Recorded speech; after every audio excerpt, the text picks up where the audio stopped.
Pessoal, então vamos lá. Nesse vídeo eu vou falar para vocês um pouco sobre como analisar um fundo imobiliário de papel. Então eu já fiz um vídeo para vocês sobre o fundo imobiliário de tijolo, as premissas que eu uso aí para fazer a análise de fundo imobiliário de tijolo, e agora nesse vídeo vai ser com relação aos fundos imobiliários de papel. Claro que o que eu vou apresentar nesse vídeo aqui é a minha opinião, é a forma com que eu gosto de analisar. Então vamos passar para a apresentação aqui. Então, só para a gente lembrar aqui, a gente tem três tipos principais de fundos imobiliários. Basicamente, a gente tem os fundos de tijolo, que a gente já falou bastante aqui, que são aqueles fundos que realmente compram imóveis e colocam inquilinos naqueles imóveis para receber os aluguéis e distribuem esses aluguéis recebidos para a gente. Os títulos e valores imobiliários, que é o nome oficial aí dos fundos de papel, a gente sempre chama de fundo de papel, que são fundos que investem em dívidas do setor imobiliário.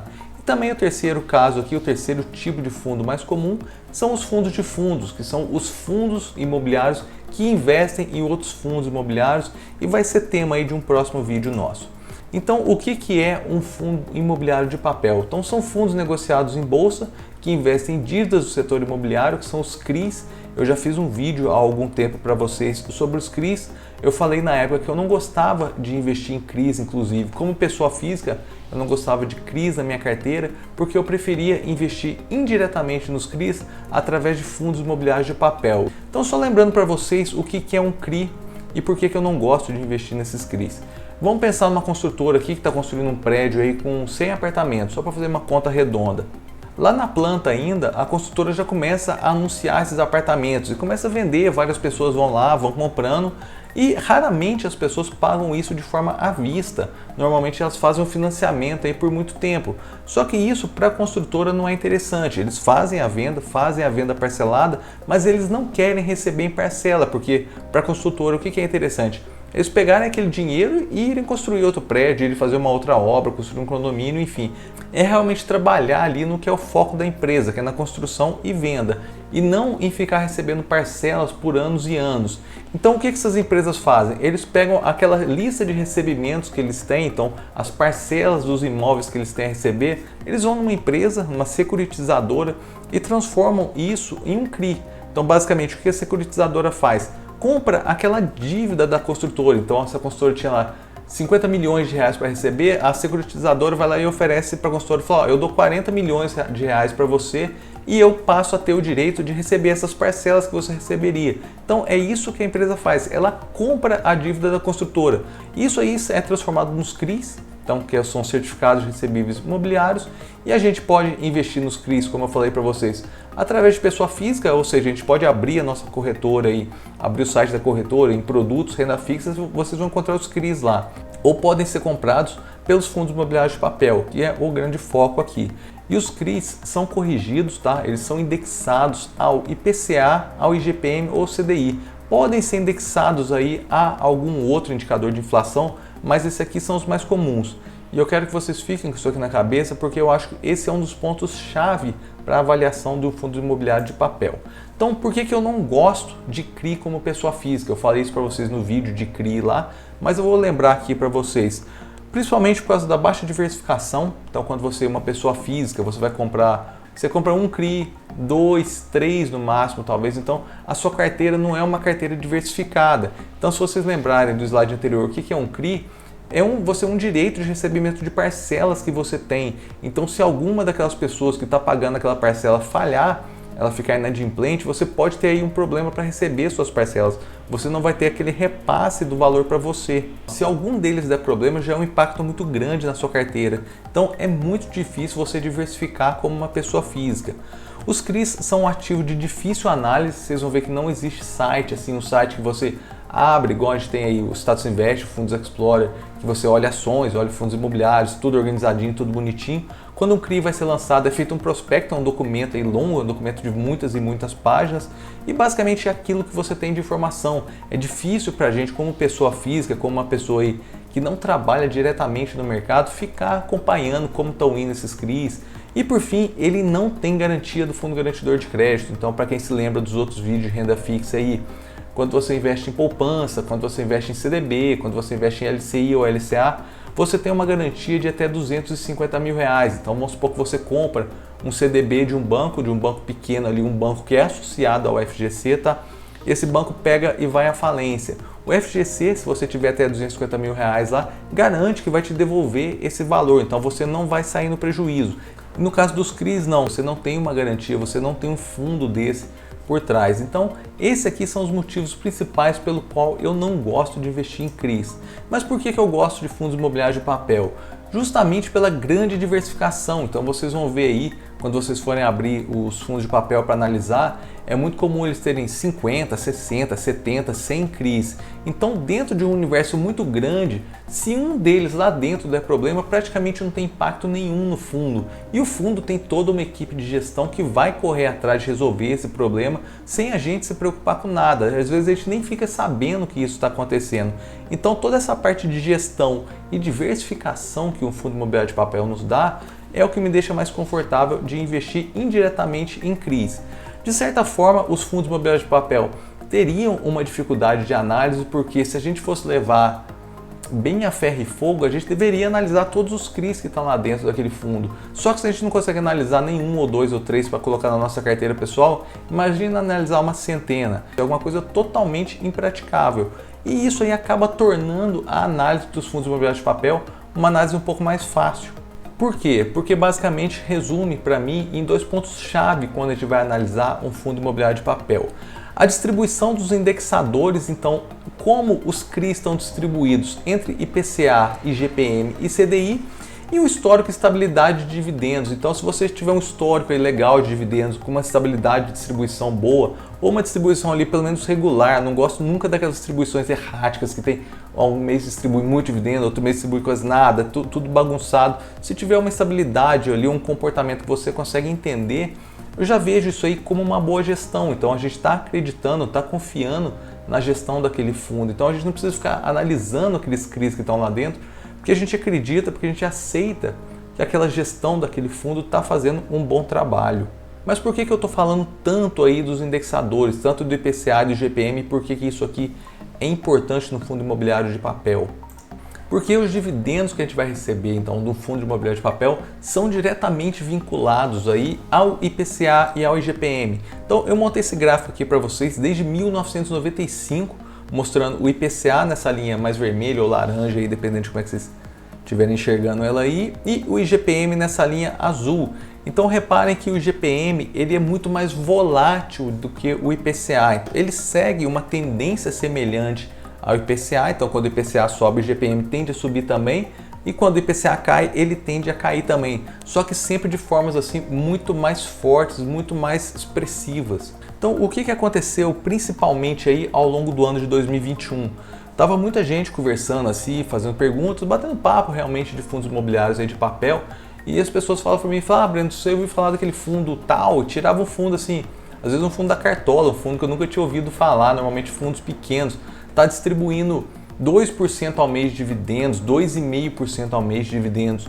Só que nesse caso, muitas vezes a pessoa está assumindo um risco sem saber nem o que está acontecendo, nem o porquê que aquele fundo está distribuindo um dividendo tão alto.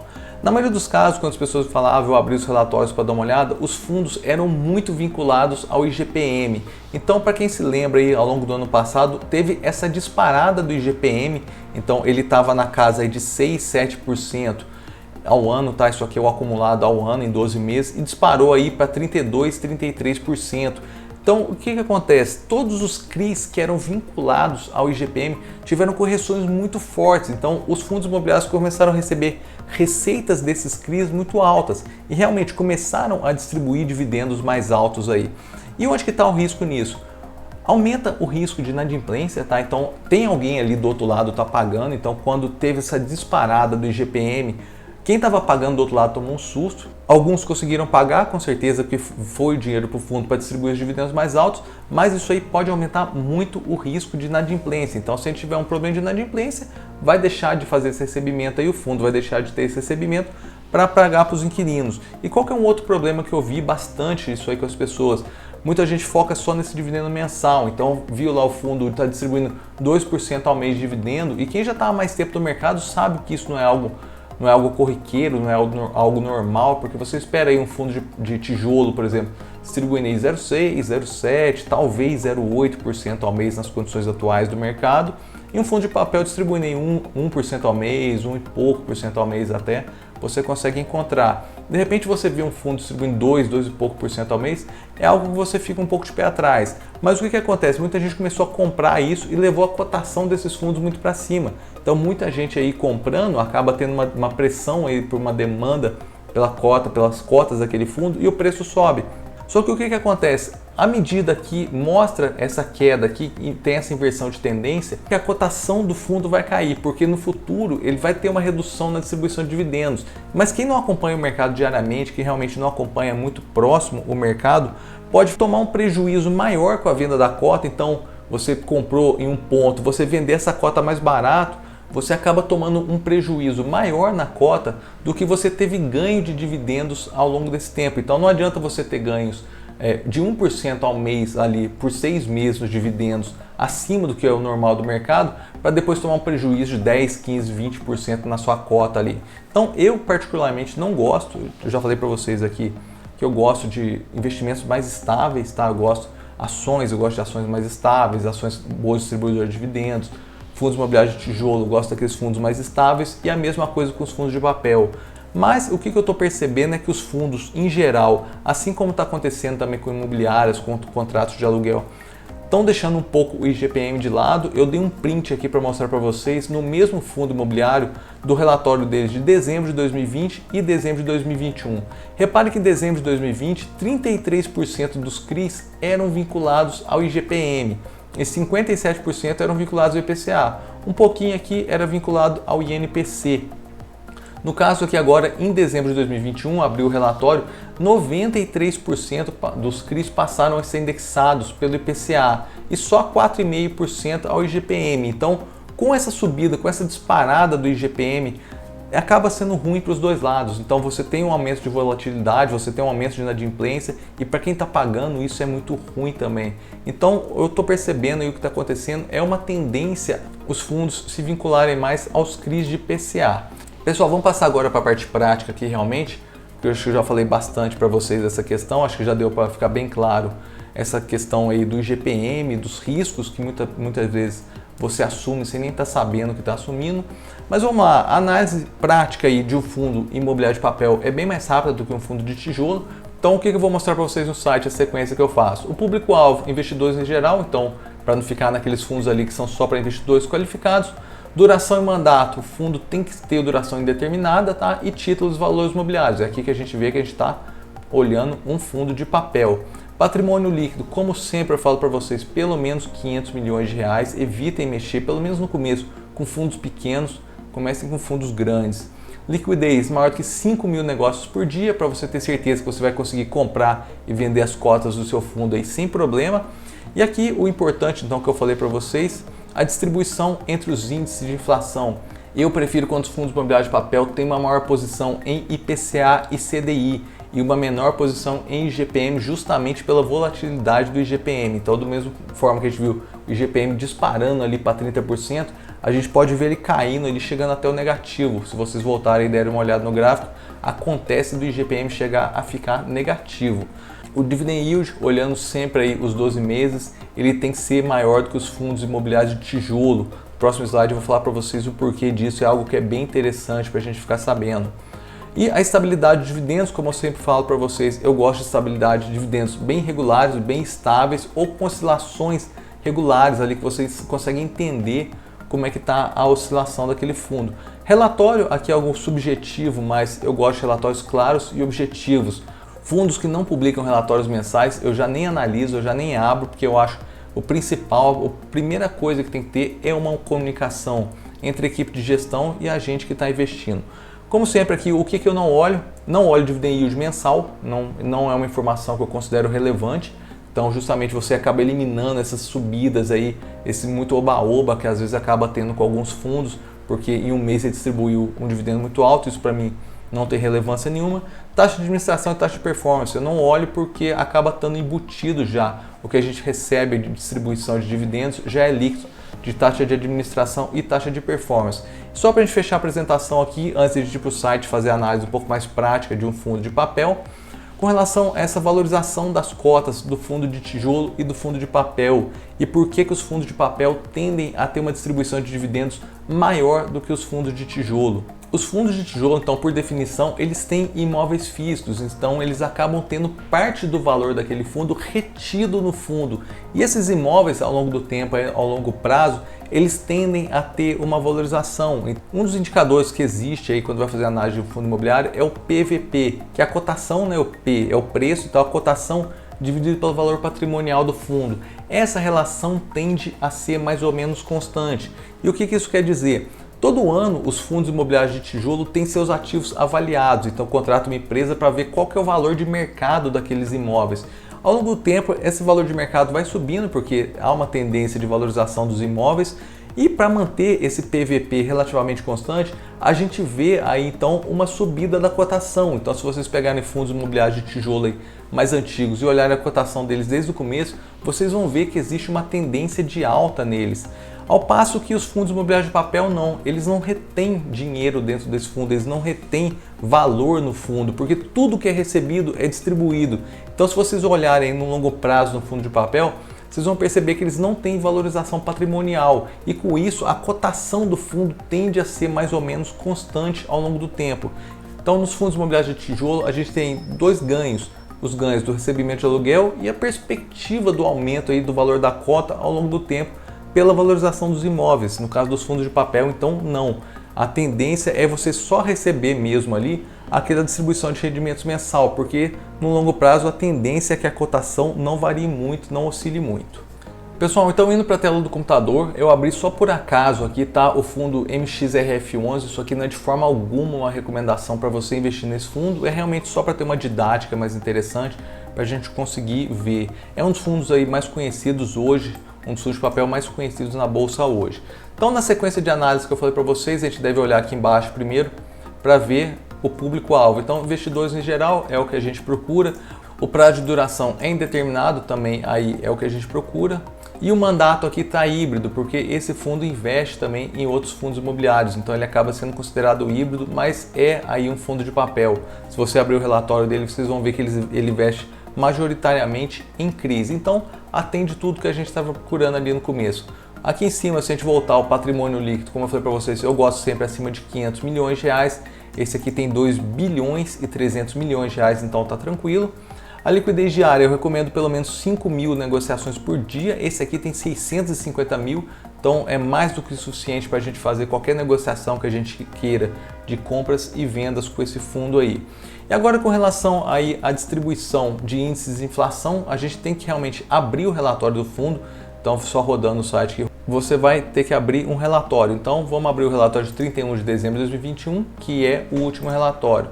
Então aqui tem sempre o comentário do gestor, mas vamos pular lá para a parte que interessa para a gente agora, que é achar a distribuição entre os indicadores de inflação.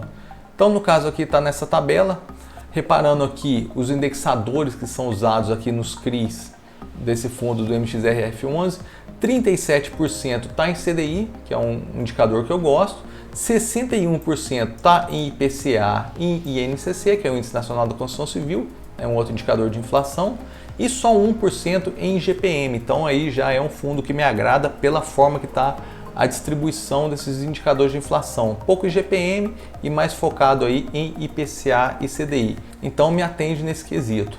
Dando uma olhada agora na distribuição de dividendos de 12 meses, tem que ser maior do que um fundo imobiliário de tijolo, do que um fundo típico aí de tijolo.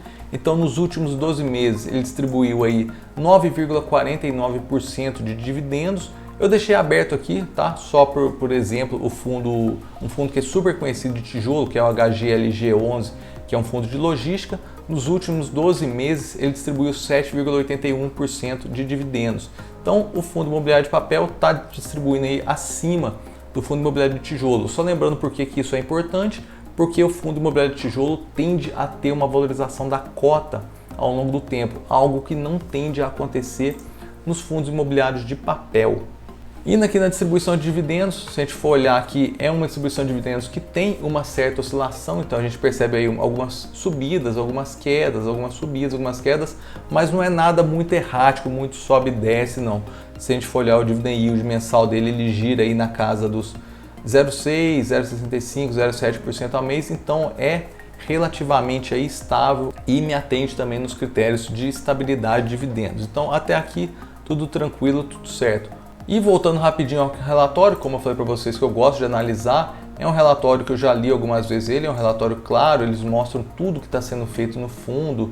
Então é um relatório para mim bem claro, é um relatório realmente que o gestor mostra que ele está querendo se comunicar com os investidores. Então eu acho esse relatório aqui super tranquilo.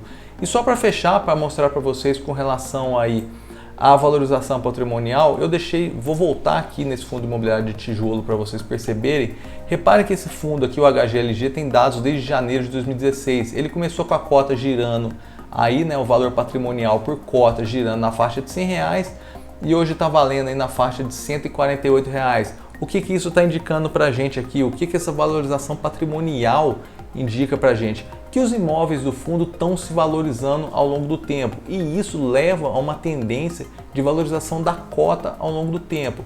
Olhando aqui no valor patrimonial desse fundo, reparem que ele não sai muito do lugar. O período aqui é o mesmo, tá? De janeiro de 2016 até dezembro de 2021, mas reparem como essa linha aqui tende a ser mais horizontal. Então ele começou aqui na casa dos R$ 9,50 a R$10 e hoje está aqui também na casa dos R$10,10, R$10,27. Então não é esperada uma valorização patrimonial dos fundos imobiliários de papel. Então é por isso que eles distribuem mais dividendos ao mês, porque eles não retêm valor dentro do fundo. Tudo que eles recebem é distribuído aos cotistas. No caso dos fundos imobiliários de tijolo não, eles acabam retendo valor dentro dos próprios imóveis ali do fundo. Pessoal, é isso que eu queria apresentar para vocês nesse vídeo. Acaba que a análise mesmo no fundo imobiliário de papel é uma análise mais rápida, então basicamente o que eu gosto de olhar ali é o tamanho do fundo e a liquidez que ele tem, como que está a distribuição dos indicadores IPCA, IGPM e CDI e a estabilidade e regularidade de distribuição de dividendos. Eu espero que vocês tenham gostado. Qualquer dúvida que vocês tenham ficado, eu estou à disposição. Podem mandar um comentário aqui no YouTube ou um direct no Instagram e até o próximo vídeo. Um abraço. Tchau.